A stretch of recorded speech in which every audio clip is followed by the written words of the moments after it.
नाज़रीन हेडलाइंस अवां ॾिठियूं त ब्रेकिंग न्यूज़ अवां सां शेयर कंदा हलूं कराची खां। कराची जे गुलशन मेमार वारे इलाइक़े थाणे में शहरी जी फरियाद ते पुलिस एहलकार खिलाफ़ चोरी ऐं धोखे जो केस दाख़िल कयो वियो आहे। शहरी जावेद अहमद इल्ज़ाम हणंदे चयो आहे त पुलिस एहलकार वसीम अब्बास ATM कार्ड चोरी करण बैदि फराड ज़रिए बैंक अकाउंट मां पैसा कढी वियो आहे। शहरी जी अहिड़ी फरियाद बैदि गुलशन मेमार थाणे ते इल्ज़ाम हेठि आयल एहलकार खिलाफ़ केस दाख़िल कयो वियो आहे। हिकु भेरो ॿीहर ब्रेकिंग न्यूज़ जे हवाले सां अवां खे आगाह कंदा हलूं। इहा ब्रेकिंग न्यूज़ अवां सां शेयर करे आहियूं कराची खां। कराची जे गुलशन मेमार थाणे में शहरी जी फरियाद ते पुलिस एहलकार खिलाफ़ चोरी ऐं धोखे जो केस दाख़िल कयो वियो आहे। शहरी जावेद अहमद इल्ज़ाम हणंदे चयो आहे त पुलिस एहलकार वसीम अब्बास ATM कार्ड चोरी करण बैदि फराड ज़रिए बैंक अकाउंट मां पैसा कढी वियो आहे।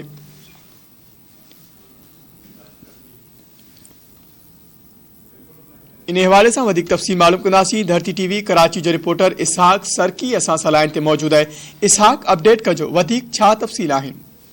जी बिल्कुल मंजर ॾिसो गुलशन मेमार थाने में एक पुलिस एहलकार के खिलाफ केस दाखिल कयो जंहिंमें गुलशन मेमार पुलिस सां असांजी ॻाल्हि ॿोल थी आहे। उन्हनि जो चवणु आहे त हिकिड़ो आम शहरी हुयो, उनजी फरियाद ते जेको केस आहे उहो दाख़िल कयो वियो आहे। जॾहिं त आम शहरी जो चवणु आहे त मुंहिंजो ATM कार्ड गुलशन मेमार वारे इलाइक़े में किरी पियो हुयो, जिते जेको SSC में मुक़रर पुलिस एहलकार हुयो उन मुंहिंजे ATM कार्ड पंहिंजे अकाउंट में ट्रांसफर कया। तंहिंखां पोइ पंहिंजी ATM कार्ड जी जेकी दरख़्वास्त हुई उहा गुलशन मेमार थाणे में जमा कराई, जंहिंमें इहो ॿुधाए पियो त उन शहरी पारां इहा दरख़्वास्त ॾिनी हुई, जंहिंमें जेको हिकिड़ो पुलिस एहलकार आहे जंहिंजी पोस्टिंग SSC हेडक्वार्टर में बि ॿुधाई वञे, उनजे खिलाफ़ इहो केस दाख़िल कयो वियो आहे। जॾहिं त उन्हनि खे बि गिरफ़्तार कयो वियो आहे। जॾहिं त गिरफ़्तार पुलिस एहलकार जी सुञाणप जेका वसीम अब्बास तौर कई वई आहे।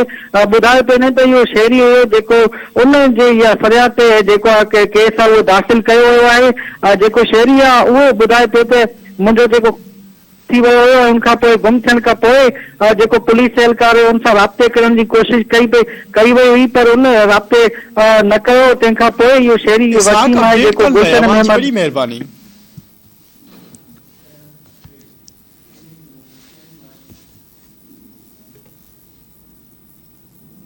नाज़रीन ही हुयूं हिन वक्त जूं ख़बरूं। वधीक ख़बरुनि ऐं अपडेट्स लाइ ॾिसंदा रहो धरती TV न्यूज़।